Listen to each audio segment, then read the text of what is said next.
You are listening to the Horse Radio Network, part of the Equine Network family.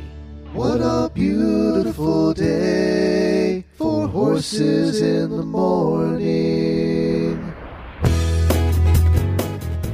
You are listening to the #1 horse podcast in the world. Here is your entertaining look at the horse world and the people in it.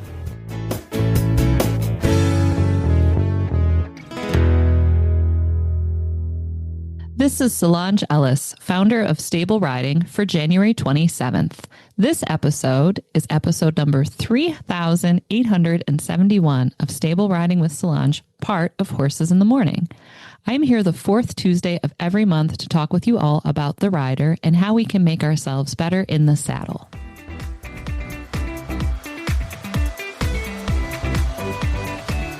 The horse world is obsessed with horse bodies. There's a never-ending stream of things you can buy to keep your horses sound and moving correctly, from vibration plates to magnetic blankets and every supplement you can possibly imagine. Now, some of these things I find work, some I am dubious of, and others I think are ridiculous. But I am not a vet, so if you have a horse wellness question, ask your vet. I'm lucky. I've had the same vet for all of the 25 years I've been in business. Shout out to Bev. I also teach many vets, both horse and small animal, so I have a plethora of educated, experienced, and trusted sources I can consult with. When we begin to consider how the horse industry is structured, you can see why we worry so much about, talk about, and invest more of our resources into the horse's body than our own. The horses are often the one who's being judged and assigned value and sold, possibly for very large sums of money. So keeping horses sound and in peak performance condition tends to yield more return, both in terms of finance and social proof of breeding and training. Now, I'm not saying that our horse's health and happiness is not important. What I am saying is, if you are partnered with a horse to ride them, then our bodies are the other half of the equation. Humans and horses do not share the same vocal spoken language, so horses are not able to tell us clearly and simply with words how they feel physically. Because of this, it's very easy to get wrapped up in a perpetual loop of worry and concern over their health and fitness. Being stuck in that loop makes it very easy for a rider to avoid talking about, and let's be honest, confronting our own bodies. Let's take a look at the facts. Adult women make up the majority of amateur riders, and women have deeply complex relationships with their bodies. They can be avoidant. I often observe my female riders being very uncomfortable and unwilling to look at themselves in the mirrors in my lab while they're working on an equicizer. This is something that always breaks my heart a little. They can be mistrustful and dismissive of their bodies, thinking that their body is weak or incapable and therefore will not rely on it to support them on their horse. They can be adversarial, bullying and pushing their body to fit a standard that they've decided they have to meet. All of this impacts the horse industry and makes it much easier to talk to these riders and to sell them things that relate to their horse's body than their own. Outside of the horse world, riding is often seen as a hobby or a recreation, like knitting or painting landscapes. It's not always viewed as a sport. Who's heard? How hard is it? The horse does all the work. You're just sitting there. So if riding is not viewed as a sport, riders are not often viewed as athletes. This narrative helps us excuse us from treating our bodies as athletic things. Inside the horse world, among ourselves, we often refer to riding as an art, something magical and lyrical that one has a natural talent for, or not. This is also not true because riding is a highly technical physical skill, and that's where I come in. I teach riding like the technical physical skill it actually is. Other sports know this. Golf, tennis, baseball, soccer, running, swimming, and weightlifting all have their own scientific systems that they use to train. These training systems give those athletes better physical motion techniques that are less stressful and arduous on their body and aid in them reaching their goals. I believe that all riders deserve high-level skill instruction. I know that when you help the rider, you're helping their horse. So really what I'm saying is all horses deserve good riders. My role is to empower my riders to inhabit, understand, and use their bodies to their fullest. But here's where I'm going to tell you a secret, dear listener. I don't work out. I've never gone to the gym. I think I went to one workout class once. I don't run. I never learned to ride a bike, and I can barely swim. So while I deal with bodies professionally, my specialty is on the horse and in the saddle. I have no idea about physical fitness outside of riding. This is where my absolutely perfect guest for today's episode comes in. Today, I have the immense fun of interviewing Ifa Simmonds, the coach and creator of EFA, the Equestrian Fitness Academy. Ifa is a professional fitness trainer who's been specializing in riders since 2014.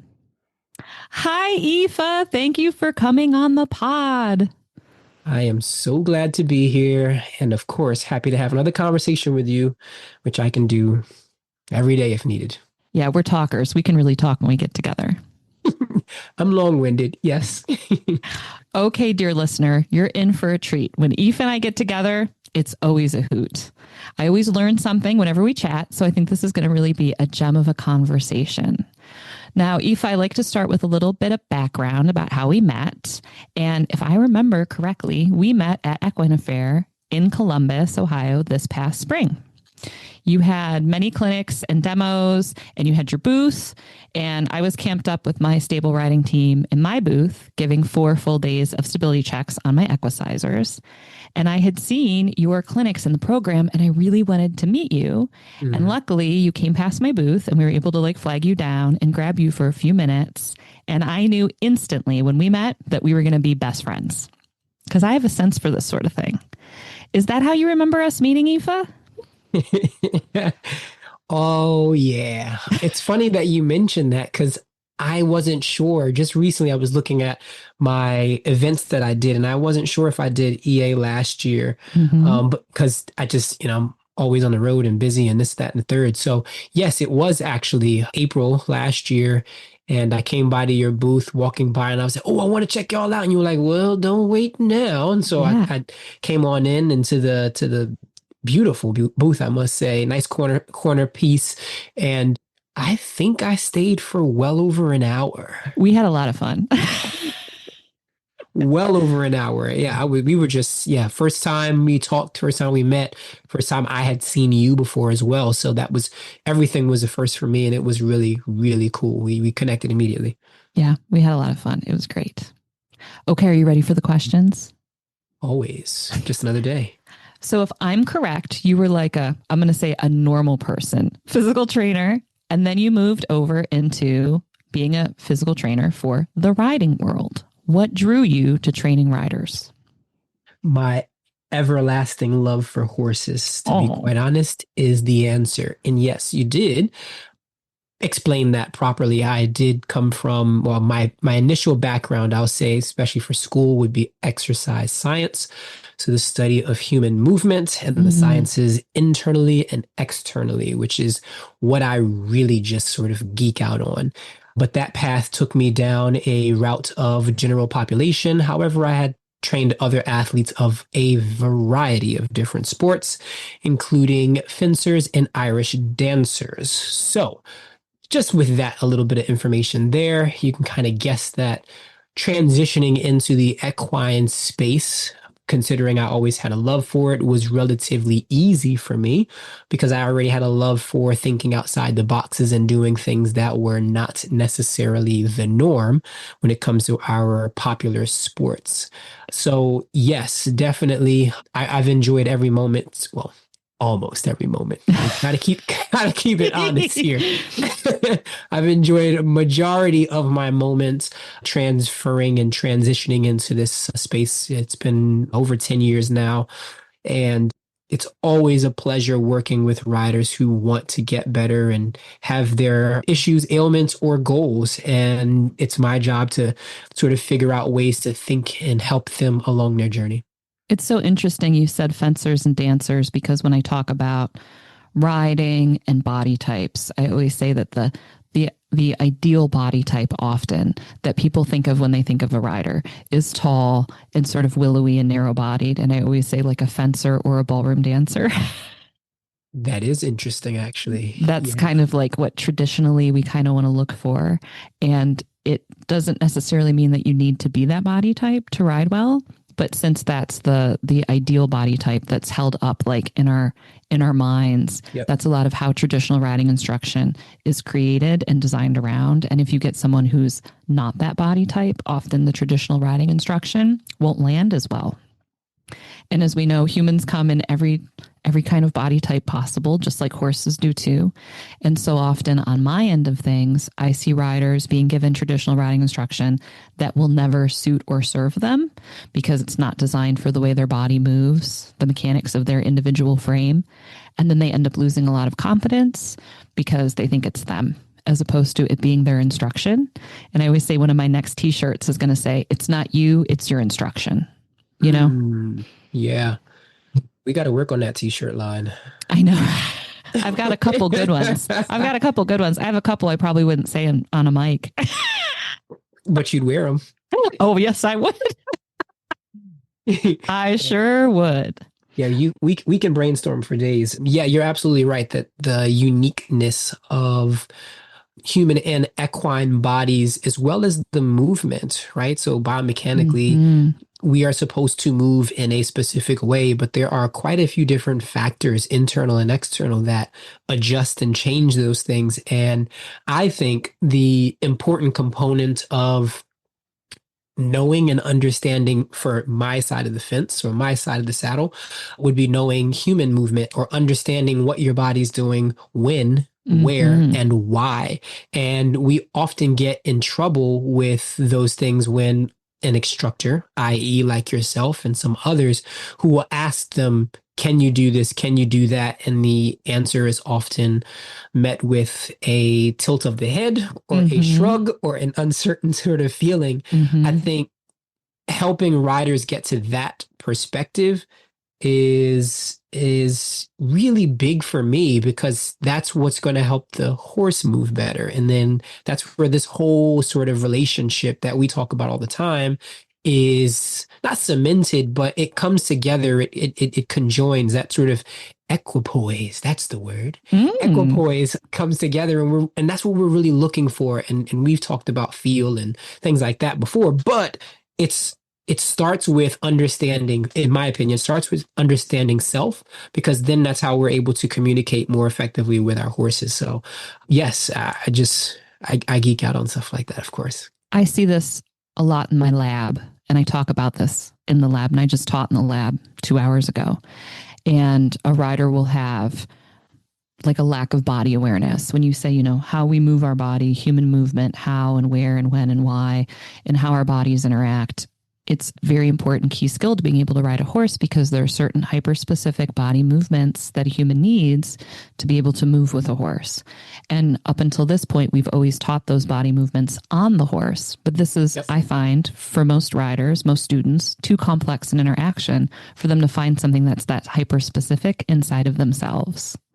So when they're interacting with me in the lab on one of the tools that mimics the motion of the horse, while removing the physical complexity and the emotional complexity of the horse beneath them, they're able to access their body and feel things and understand things and move things. And, you know, I have mirrors and all that, in a way that if I ask them to do it on the back of the horse, I can show a rider emotion that they can get, understand, feel, be able to replicate on a horse in 3 or 4 lab sessions that I know if it was just riding lessons, it would take 6 months. Right. Yep. Because I look at my students all the time and I go, when you're on a horse, you're really busy riding a horse. And if I go, do you feel your left leg doing that? You're not. Yeah. Because you're so busy steering, controlling, you know, their direction. And then there's oftentimes too, other people in the arena, other horses in the arena. And some people don't like learning in public spaces. So being able to be more in a private space, a private physical space, one-on-one, they feel a bit more comfortable to learn, because learning is, essentially a series of rapid failures. Yep. And not everybody wants to fail in public, and riding arenas, barns are always busy, you know?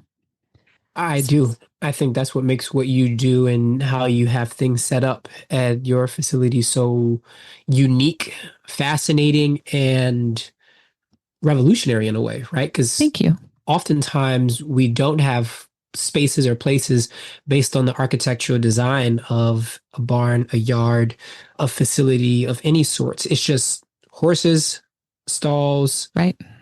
walkways, Mm-hmm. depending on where you are in the world, Mm-hmm. attack room. Yep.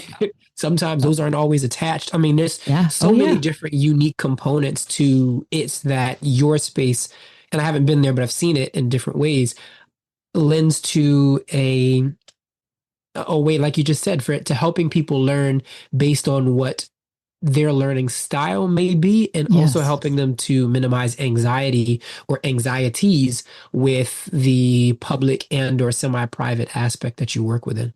And I'd love to say that I was like a mad evil genius and knew this years ago, but I just happened to buy a horse facility that had a very large separate equipment barn on it that was just full of, I always say it was full of like old man American pickers farm junk. You know, everything was metal and sharp and leaking chemicals. Yep.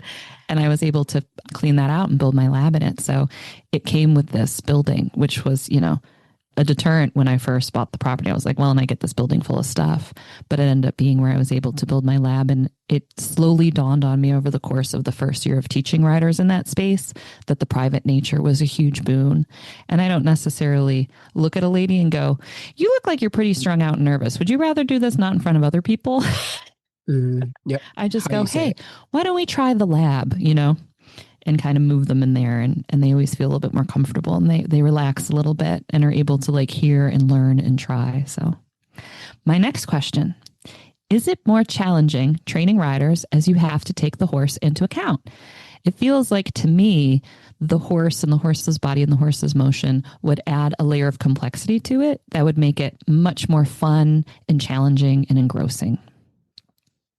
The question is it more fun training riders while they're on a horse or when they're not on a horse? Does the fact that you're training them for a motion that's partnered with the horse make it more complicated or more interesting or more involved as opposed to training someone who, let's say, plays football, or running or swimming or biking, when maybe they are interacting with something, but maybe the secondary thing they're interacting with is an inanimate object or another human that they can communicate with, you know? I do. I would say it makes it more fun. You know what? I won't say more fun. They're all just so different, right? And I haven't trained all the disciplines just yet, but they obviously come with the component of a horse, but they do have their varieties and variances. The short answer would be yes. The long answer would be it's complicated. So I think like the Facebook setting, it's complicated. It's complicated. Yep. Figuring out life one moment at a time. I do enjoy it, I will say. My number one thing that I would say for those who are listening or just for the sake of conversation is when people ask, especially those like myself, trainers, coaches, no matter what discipline or subsect of the industry you're in, when they ask about you, the rider, please don't start talking about the horse. It's so common where it's like, this is the moment for you to be a human, not an equestrian. So if I say, for example, which side do you favor more? I'm not asking about your horse in this moment. I'm asking about how you are feeling, because then in due time, I'll continue to paint that larger picture with asking you questions about the horse. But for the being, the sentient being that I will work with majority of the time, it's going to be the rider. So I always say, yes, okay, now that you've given me that information about your horse, let's get back to you. And then you're always like, oh, shoot, yeah, you're right. I did just kind of go off on a tangent there. That's very horse people. It is. Yeah. Yes. Yeah. It's very, and if you've been in the industry long enough, you definitely understand that. So been there, done that, but that would be my number one thing that I often experience with the unique aspect that you were just asking of. Is it different? Is it better? Is it, challenging? Yeah. Yes, in some ways, and no, in some other ways. Depending on the rider, I also have found that they understand their body a bit more in relation to what's going on with the horse. That's not always guaranteed based on what level they ride or where they ride. It just depends on who you interact with. So I'm looking forward to creating more riders like that. when I did horse training and like traveling around on a barn horse training and people brought their horses to me, even as I transition much more into training riders, people will still approach me and ask me, about their horse. They'll give me, like a 5-minute dissertation on this horse with whatever is going on with it. And they never tell me how old it is, how long they've owned it, or what bit it's in. And I just patiently wait, for them to like run themselves out. And I go, well, how old is, Patches?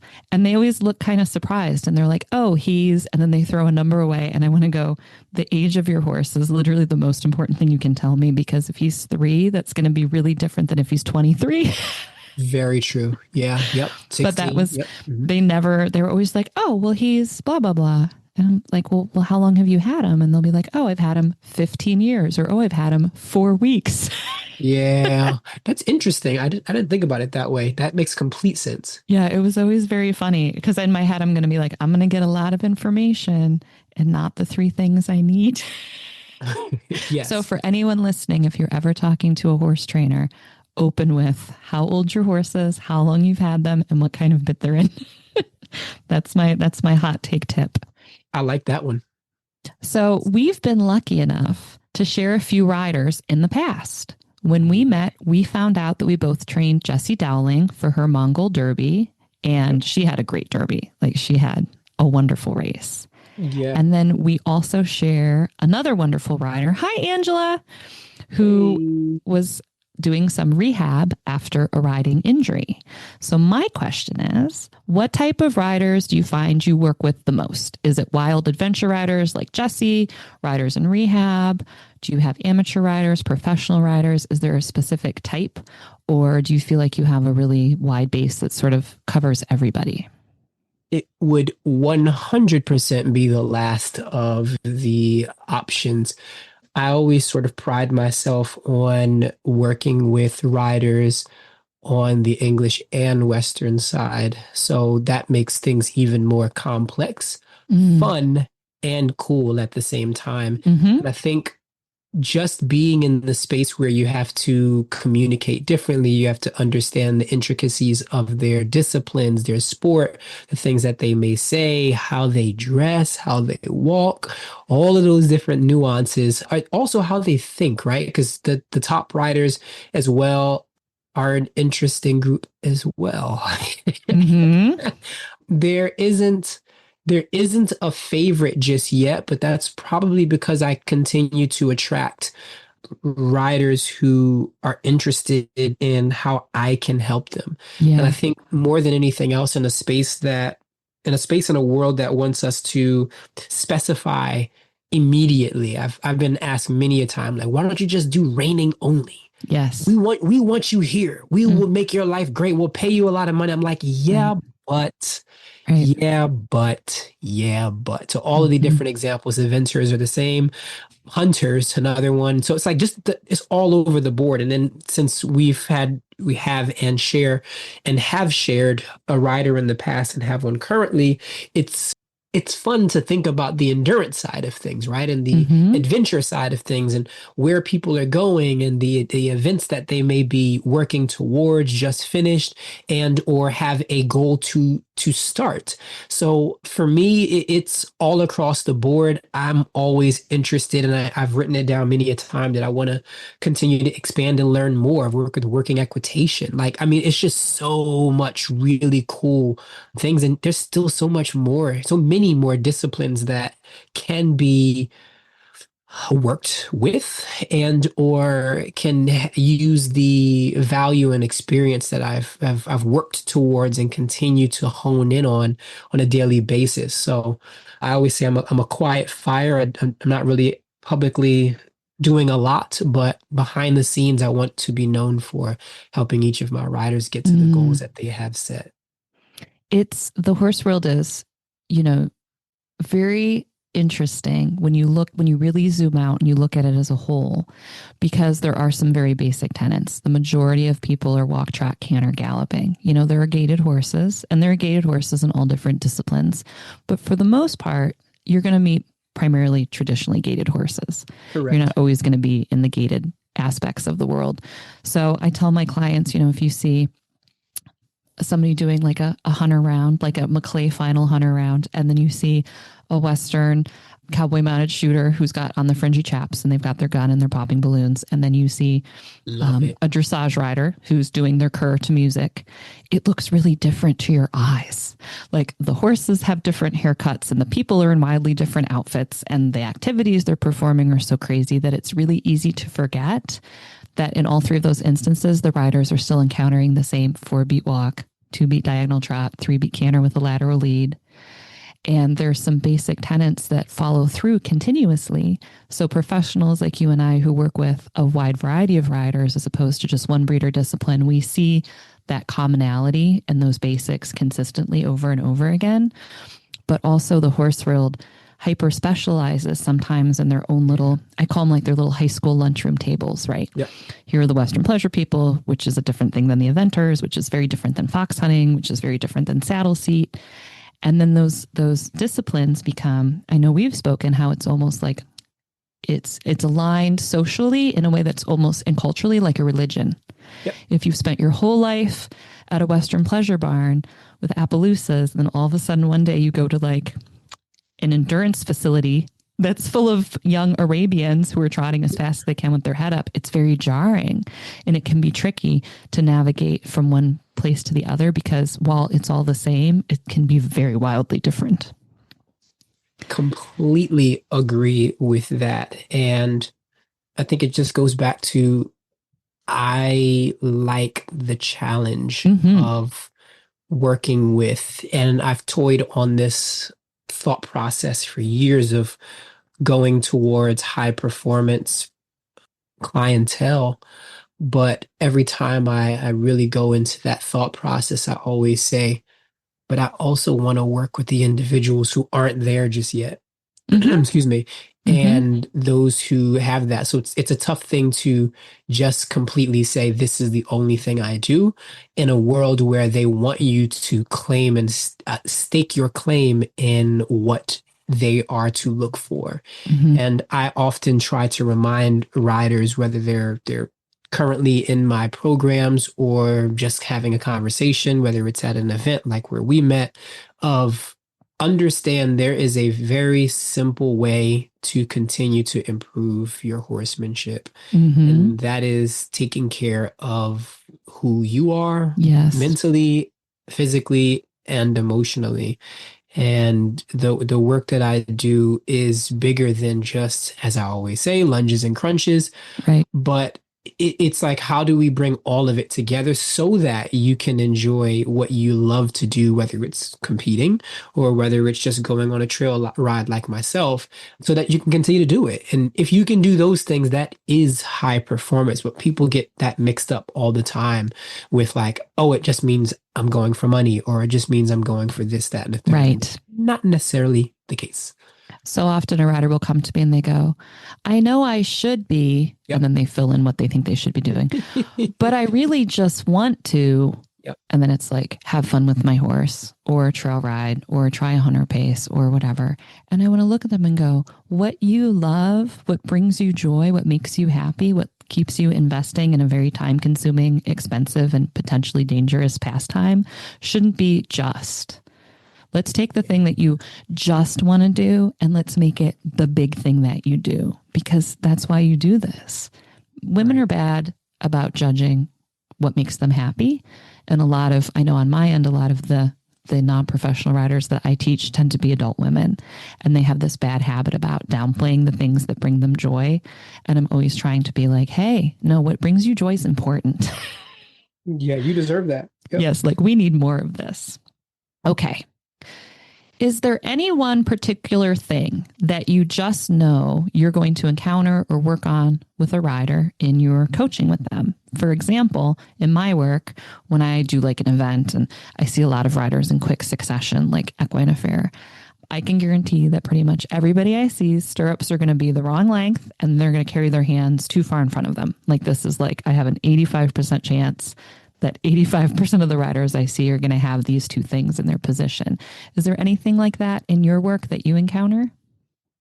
This might sound crazy, but an injury. That doesn't sound crazy at all. That sounds like I didn't want that to be the lead of the answer. That sounds like why my stable riding program is so popular. That sounds like why Equestrian Fitness Academy was created. An injury. Yeah. I think over a certain age, because I have had that before, where I ask a rider what normally feels tight, and they're obviously young, and just like, nothing. And they just shrug. And I'm like, whoa. Okay, you got a couple more years of that nonchalant behavior. Yeah, but so about 26. Maybe even younger than that. Nothing major, but just something, right? Where the falls don't feel the same way that they used to. Yeah. Or your luck runs out. Mm-hmm. I would say that's number one. Number two would be an imbalance between certain areas of the body, be that may be low back, mid to low back, hips, knees, ankles, in no specific order. But low back is the top ailment and injury within equestrian sport, up to 88%, 88 and 77%. I've seen numbers research wise based on polls and different research studies that have talked about that. So if you think about how high that number is, I think they said that's 2/3 higher than the general population. And the general population is a large number as well of those who experience or exhibit low back pain. So what we're doing in the saddle is not working for us. And I always say, if we're not doing anything new and or different to change that, then that number will only increase. And for me, I would really, really like for people to get to 70, 80, 90 years old, like the Queen Road, and still be able to do it without having to will themselves like we are constantly doing at this current stage, from 20s all the way up in age range. So minimizing the back pain or mitigating it can happen with cross training, strength training specifically. Doing it well and properly with the right people can just be a huge game changer for helping to engage the core, and so on and so on. I'll wait for that for a different time. As someone who broke horses professionally for about a decade, there was a large portion of my probably mid-20s where breakfast was black coffee, 4 Advil, and 2 Tylenol. Oh, man. Yep. And then I was probably 24, and I'm looking at it and I'm going, this isn't probably a sustainable way forward. It's not. Maybe I need to make some changes in my life. And I did, and it's better now. But when you say lower back, immediately as you were talking, I could see in my brain flashing, everybody bounces. Yep. The absorption aspect of our riding instruction is really lacking. So I always talk about skeletal alignment, weight distribution, grip, and absorption, and how your body is designed to move with the horse the whole time. And I'll go on very long rides with riders, and I'm moving with my horse, so there's no concussion, and my students are moving with their horse, so there's no concussion. And then there's other riders who haven't had that kind of skill training in the saddle, and they're bouncing. And they get off the horse, and then the next day they're very sore. And I'm like, it's not my place. I'm not your instructor. But there's a way too, with how we choose to move on our horse, that allow us to not have that jarring sort of compression that happens when you bounce.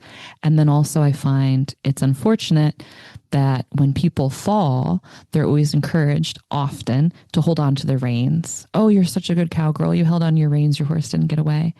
But when you fall and you hold on to your reins, it prevents you from being able to roll when you hit the ground. So you land and you hit. And what part do you hit? Your hip and your lower back. Wrists. Yep.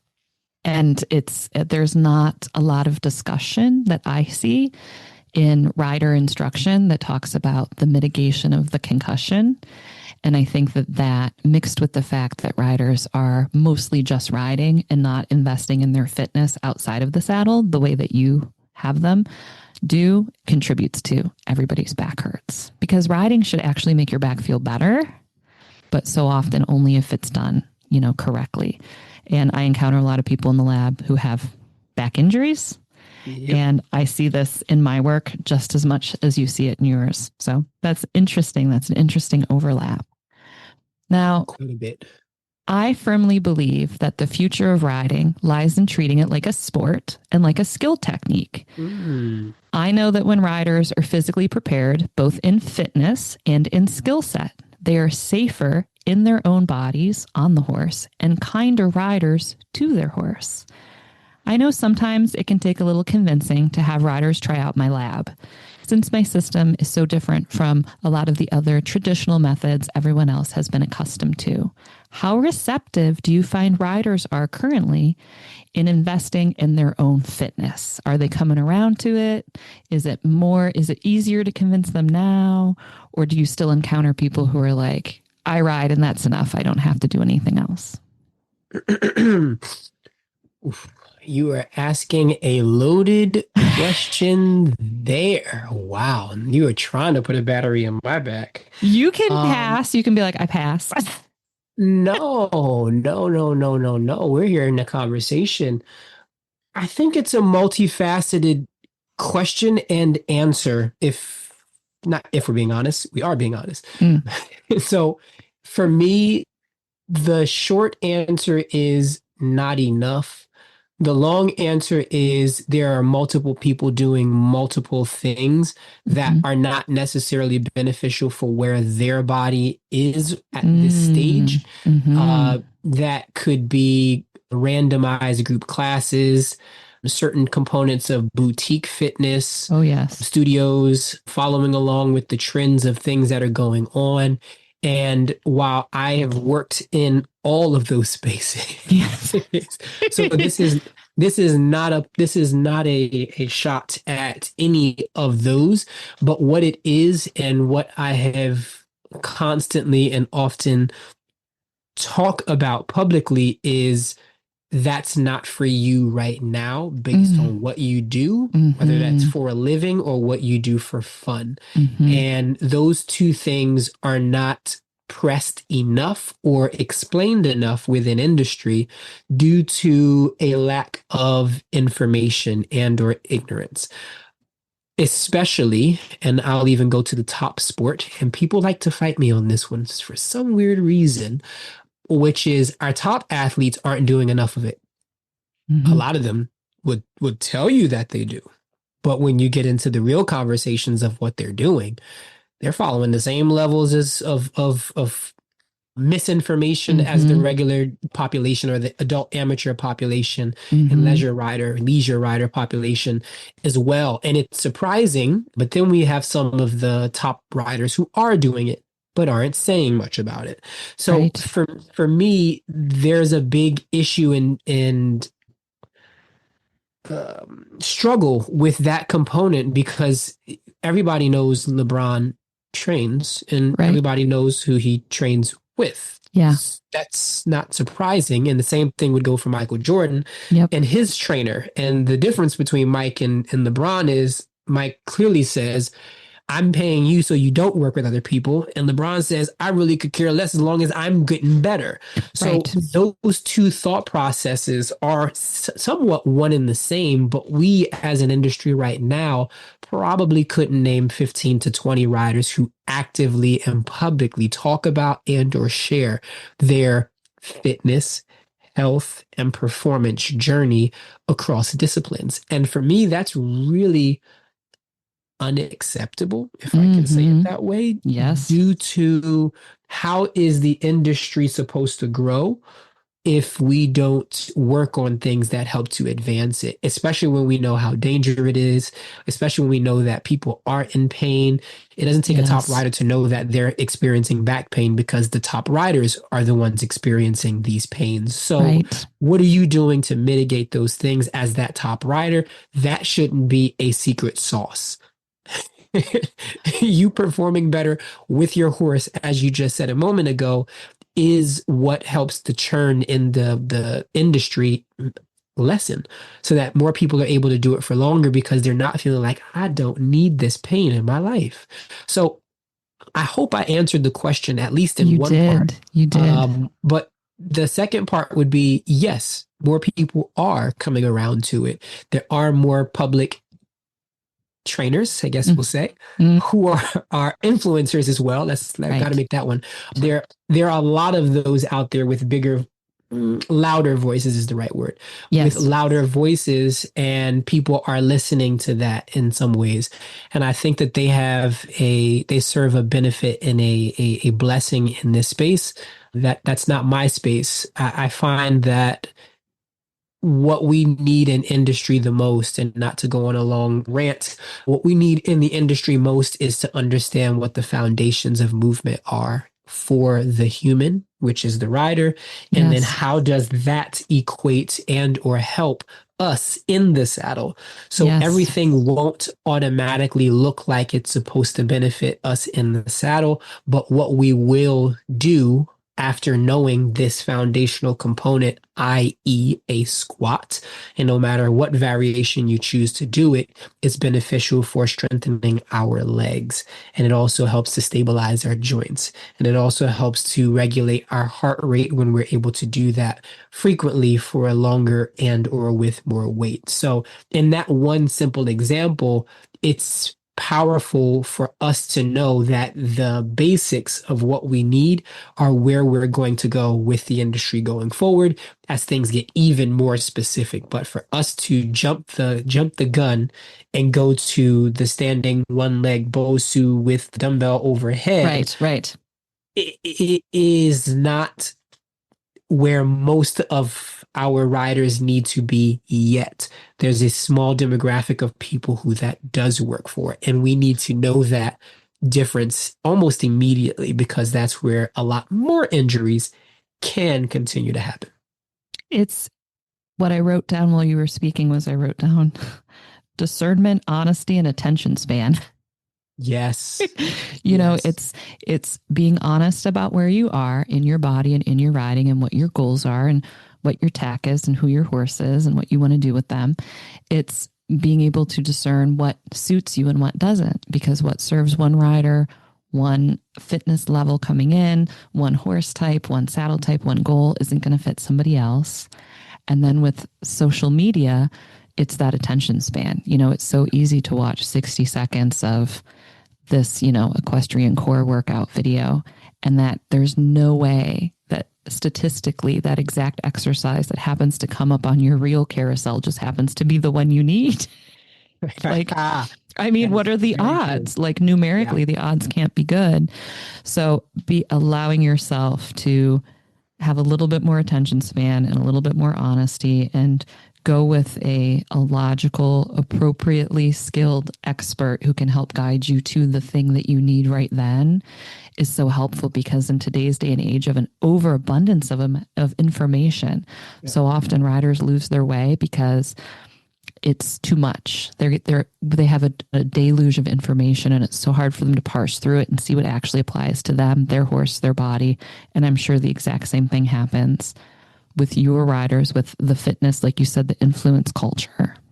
Yeah, you're constantly fighting nor do I actively participate, but you're constantly fighting the idea of where else are they getting information about fitness and such in this space, because of the popular names that are constantly coming across their feed by choice or not by choice, right? I've been sent people I've been blocked by on my platforms. And I'm like, I can't see it. And they're like, what do you mean you can't see it? I said, I there's nothing here. It won't allow me. They're like, well, then they send me a screenshot or a screen recording. I'm like, oh, this one. Yeah. Okay. Yeah, I know who that is. But it's just the idea that other people are also sending things that they feel could be helpful for one other person. Right. And for me, I think it goes back to standing in your truth, understanding not necessarily your values, but understanding who you are, and then also getting people to know, especially the mature riders, to know that there was a time and should still be a time where you're checking someone's resume rather than you're checking someone's ability to create content on a consistent basis. Because, and I can't say anyone, but it takes a different level of expertise to actually prove and say something rather than to put it in a 60-second soundbite. Yes. And I want, for the sake of obviously your platform and mine, as they both have the word stable and stability in them. That's my first pillar. And that's a big part of what you do with stability checks. But it is the baseline of, let's not skip steps because this person may have done 3 or 5 or 7 of them in 1 week. And now you got to day 3 and you didn't really get to day 1 of those things. So now you're out of order. Talk to these trainers, talk to these professionals, speak to them and see how their thought process aligns or does not align with what you know would work for your situation right now. And that is a big component of why my business has done well in the spaces that it's done, is because the component of word of mouth or people who've known someone else, and it just and then the second component is I'm always consistently learning. And that is something that I've been raised in, but also enjoy. So I'm constantly changing my ways in which I'm programming or scheduling. Curriculum building. Yeah, absolutely. And I think that's something that I would like to see more of within this space, where we can see people are actually taking time to advance themselves as well as the spaces and places and people that they're working with. This is excellent. This leads perfectly into my next question. Does it? It does. I wanted to ask you about the ways that you coach and instruct your clients. You have virtual sessions as well as an online platform. So here's my 2-part question. First, how do you like your virtual sessions? I started them a few years ago and I ended up liking them so much more than I thought I would. I always feel like I'm in Star Trek whenever I'm like talking to someone on a horse through my laptop. And my second one is, tell us more about your online platform that you've built and how it helps to serve riders. Yes. So, forgot the first question already. Do you like your virtual sessions? Do you like teaching people like virtually and remotely? Because I like it so much more than I thought I would. I don't know. I'm kind of an old farmer about this kind of stuff. So I was really surprised how much fun I have teaching like my Zoom lessons and my Pixum and Pivo lessons. The answer is yes. The short answer is I don't take everybody for the virtual. It's a very specific type of client that I would take to do virtual. So that's number one. That's really, and not to upsell it, but seriously, it's very exclusive in a way, because when I'm there, I have eyes on you, right? And then that'll go into the tier 2 or 1, 2, and 3 of my program in EFA afterwards. But in that case, it's a really specific rider who I really feel is interested in making that progress. For one, is willing to put in the work, and is 2, not going to cancel every opportunity that they might. Because we also know in industry, it's often like herding cats. Yes. So all of the professionals in listening to this podcast will probably shake their head in an upright direction, because they know it is not easy for some reason. So for that virtual client that I work with, or clients that I work with, there's something built into the conversation that we've initially had that says, yeah, I think they're willing to put that time in, because it's obviously costing me an aspect of my lifetime as well. So that part is really important. Step 2 would be a program that I have called EFA Ultimate. Or some people call it Ifa, but I don't call myself by my name. I just kind of named it that funny way because I wanted people to know how to say it. So EFA Ultimate is a 1-to-many subscription style program for riders who don't have more than 1 major injury, because that is a done for you style program that lasts about a year. So we can go straight through without having to worry about much. I can make minor tweaks in that based on the subscription that they're paying for. But on average, that is set up for them to have something different every 4 weeks. They're very specific, horse-centric, really fun named training programs. So for example, I have one, which is a favorite of mine, called Triple Bar Oxer. I have another one called Figure 8. I have another one that I built after last year's Olympics in Paris. And each of these training styles all come with for triple bar oxer, it'll be 25 seconds of work, 15 seconds of rest, 30 seconds of work, 20 seconds of rest, 35 seconds, and so on. But it'll cascade obviously up, just like our triple bar oxer would. That's really adorable. Yes, it's unique, and it's very niche and specific on English and Western. I have some dressage ones as well. I have eventing ones. 5-star rider is another one. That's a cool one. So it keeps it unique each and every month. Then we repeat that format in, let's say, about 2 or 3 months later, and with different exercises, but the format still stays the same. So that one is fun. That one is, in my opinion at least, enjoyable. The riders who have done that love the variance in it. It also helps them to build not only their core strength, but their balance. We're going through all of the pillars of stability, suppleness, strength, and stamina throughout that program as well.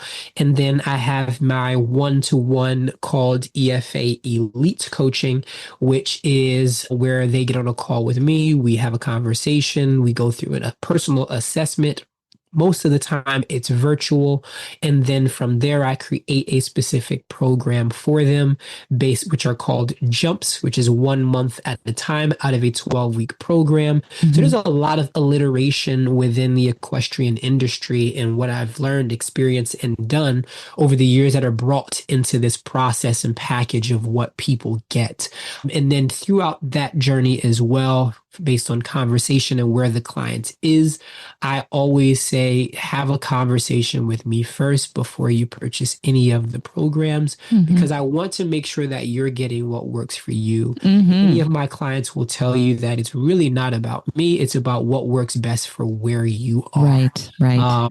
And I pride myself on that. So that's how my program works, or programs work. And I hope I've answered that question effectively. You answered it fabulous. That was great. All right. That was off the top of my head. So great. I feel good about that. Extemporaneous. Okay, Ifa, since you're the guest for this episode, I was hoping you could give out this month's rider tip and homework to help encourage our listeners to be the best version of themselves, both in and out of the saddle. What would you like to share?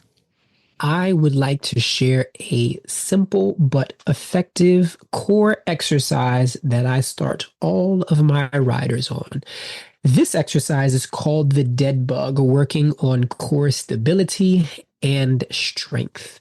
You'll lay down on your back with your feet flat on the floor and your knees bent to start. Your arms will start out wide of the body. And then from here, we'll bring your knees up and into tabletop position, where your knees are directly stacked and hovering over your hips. Your arms will come up and fingertips will point towards the ceiling with your palms facing each other. In this dead bug, and I do have a video for this movement as well, so you don't have to remember everything here. But in this movement, you're going to extend and reach your right arm above your head. At the same time, your left leg will extend and hover over the floor. You'll then bring it back to the center of the body and do the same thing on the opposite side.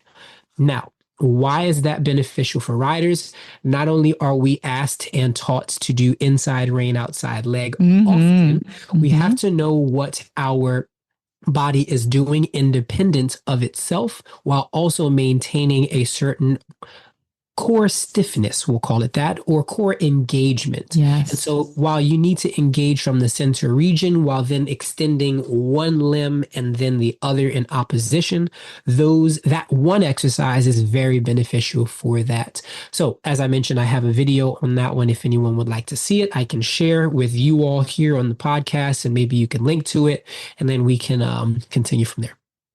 Thank you so much. I could picture that. You explained that really well. I could picture that very clearly. I think I know exactly what you're talking about. And it sounds like it would be extremely useful for riders. Absolutely. For rep count, I would say do about 8 to 10, keeping your back flat on the mat for at least 2 sets. And if you feel comfortable, go for 3. Awesome. Thank you so much for taking the time to come on the Stable Riding Podcast, Ifa. I really had a great time.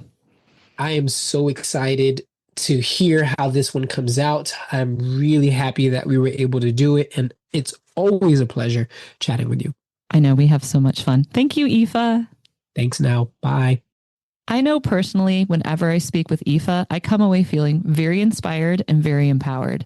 He has the perfect personality and communication style to share his expertise and encourage riders to invest in themselves. I can label what I do in my own career many ways. I can say I'm an international riding coach. I can say I'm a riding instructor. I can say I teach people to ride horses. On forms that have one line, for like employment, I still put horse trainer as it's just the easiest. But whether it's people or horses I'm working with, I'm a teacher, and teachers are just professional encouragers. My job is to believe in my student, horse or human, until they believe in themselves. Luckily, I was born with an endless reserve of enthusiastic belief, and it has served me really well in my career. So, dear listener, I believe in you and I believe in me. I believe that we can take some of what Ifa said and apply it to ourselves, not just for our riding and our horses, but for ourselves, because they're our bodies, and I believe we deserve it. We all deserve to be the best version of ourselves. And on that note, I think I'm going to get up and do some stretches. You can find our show notes and links to today's guests and products in the show notes on your podcast player or on the website at horseradionetwork.com. You can find Stable Riding on Facebook, Instagram, and TikTok as Stable Riding. We are here once a month on the fourth Tuesday of every month. We have our own open RSS feed. Just search Stable Riding with Solange in your podcast player, or you can find us the main feed of Horses in the Morning. All riders can be a stable rider, and a stable rider makes for a happy horse.